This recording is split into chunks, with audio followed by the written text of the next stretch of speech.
This is the MOSHPIT Backstage podcast for punk, metal and rock interviews and segments.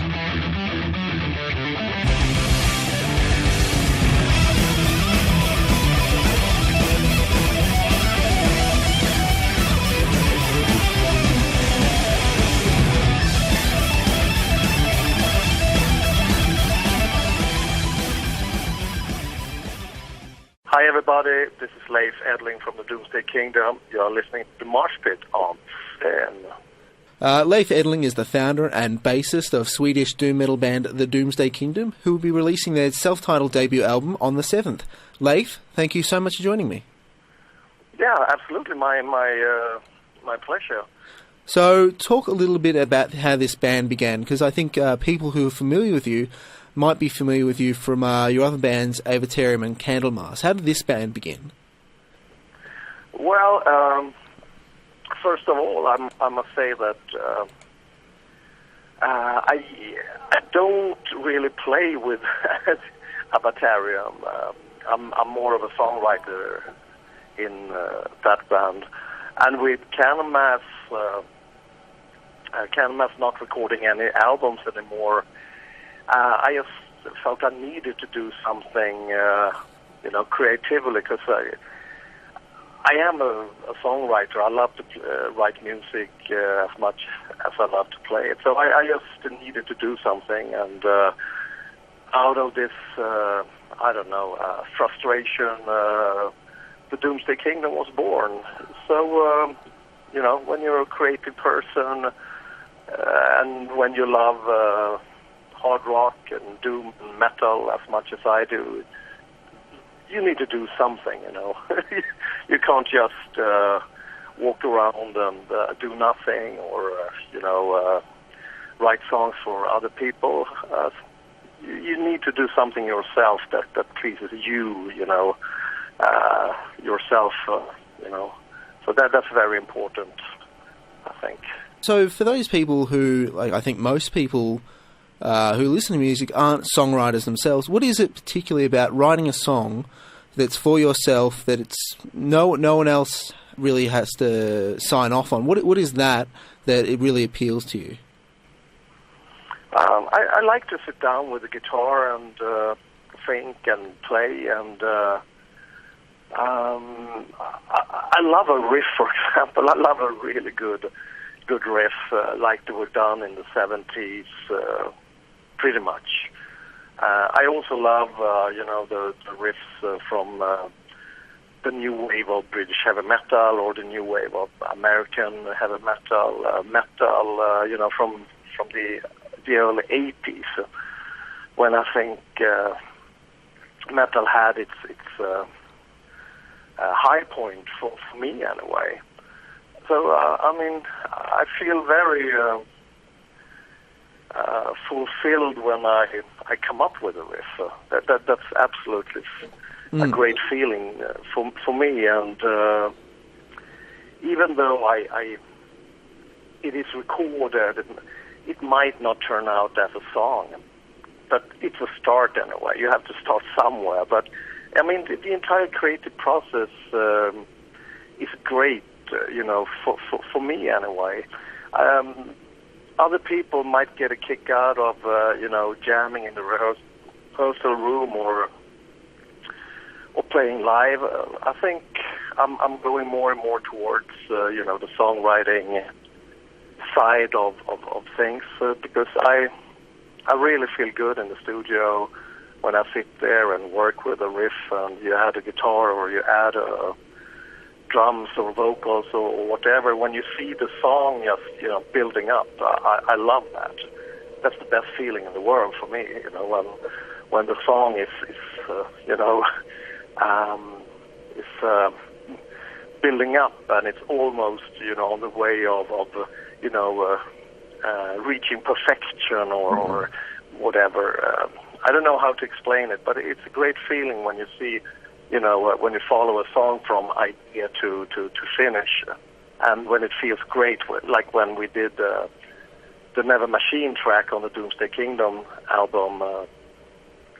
That was the first song I wrote, and when you watch and hear the guitars, when they are added, the drums are added, and the last thing, the last overdub was Niklas vocals on that track. Then you feel, really pretty good when you hear the end result of it, when you follow the song, from A to Z. That's a great feeling, man. I watched some of the trailers for the album.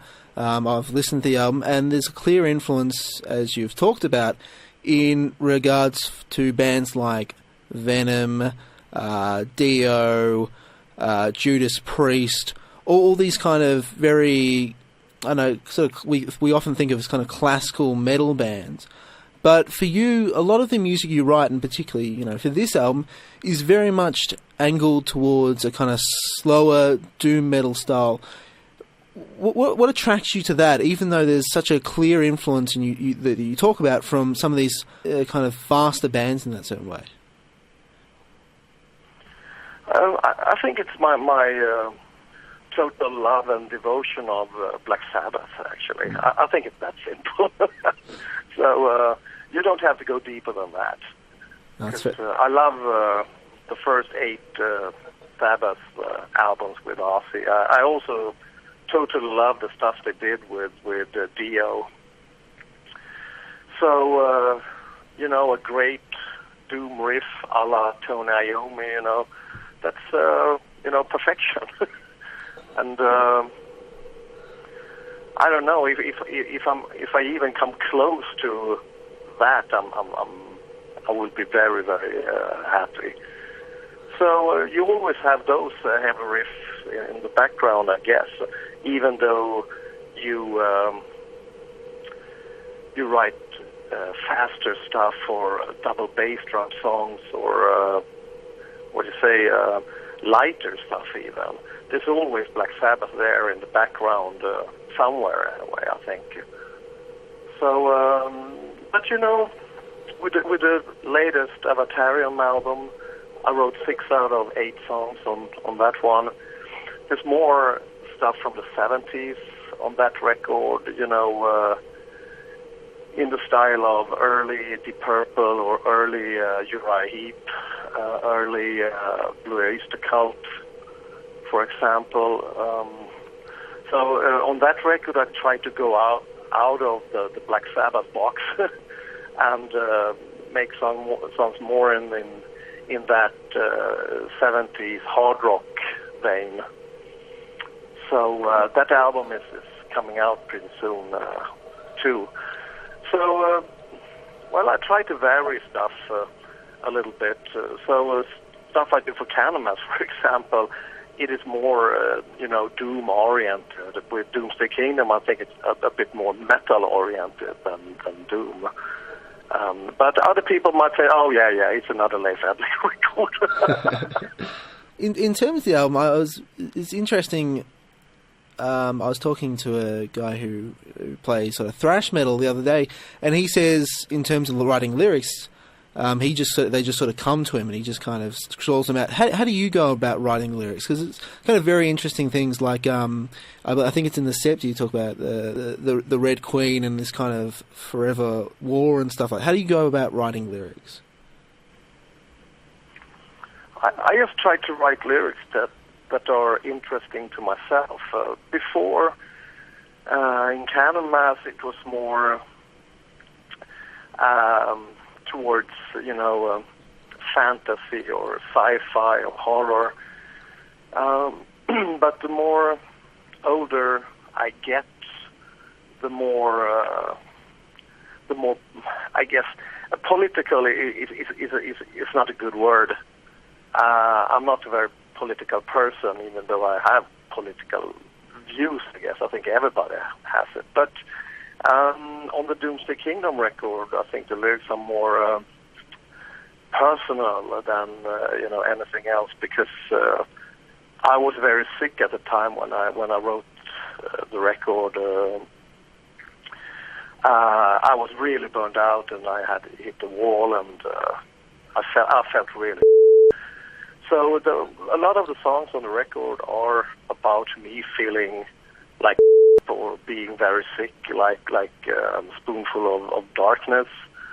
And the silence is also about me, the way how I felt. But of course, a song like "The Hand of Hell" is more about the warmongers in the world and wars in history.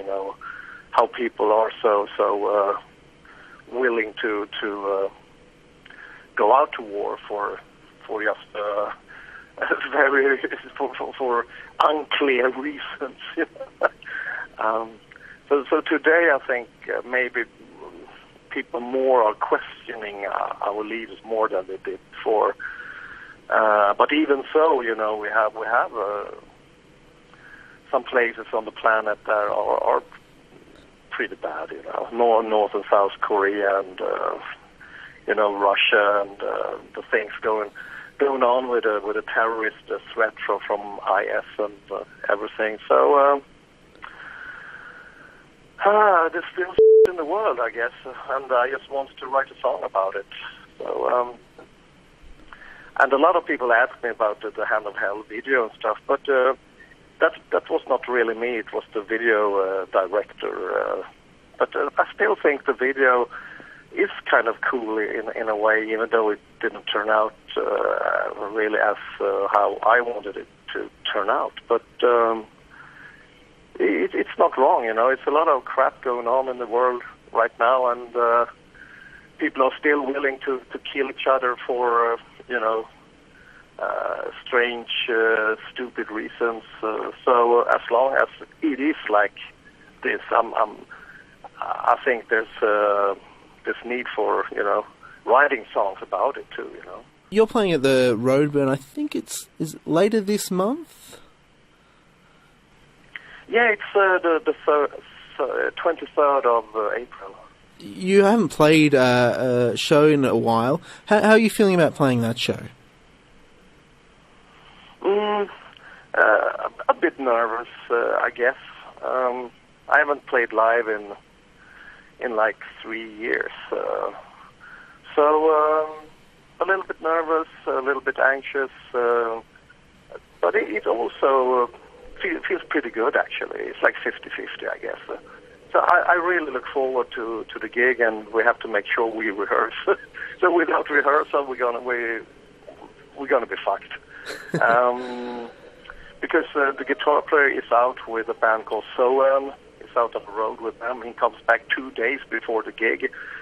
So I'm still in Stockholm rehearsing a bit with the drummer. So we will rehearse with the guitar player and the entire band the day before the show and 2 days before the show. So I hope it's enough to do a good gig. But everybody's very professional, and I play through the set every day, once every day now, and I'm going to do that for a month before the gig. So I hope we can pull it off, and I hope it can be a good start for me, coming back to the stage again. So I'm really looking forward to it. Doomsday Kingdom, the self-titled album, will be out on the 7th, which when we play this interview will be tomorrow. Leif, thank you so much for joining me. It's been an absolute pleasure. All the best playing any shows you want, and I think the album will be incredibly well received because it's a great album. Yeah, I can't wait to get down to Australia to play, and I would love that as well. To travel around the country and everything. So thank you so much for the interview. Thank you so much. Take care.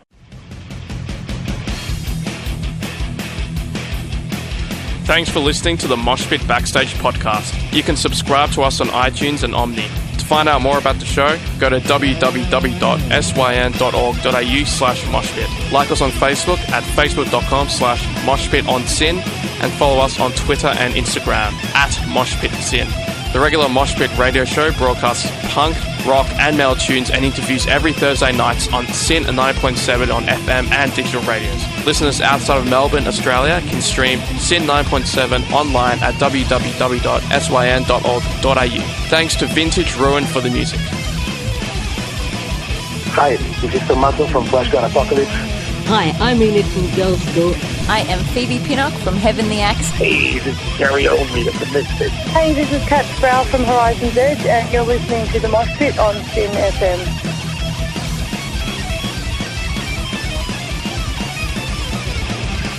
Hi, this is Einar from Leopard. Hi, I'm Virginia Lilly from the band Lily. This is Raul from 1349. Hey, what's up, everybody? This is Ali from Beaverhead. Hey, everybody, this is Charlie Benante with Anthrax, and you are listening to the MOSHPIT on Sin.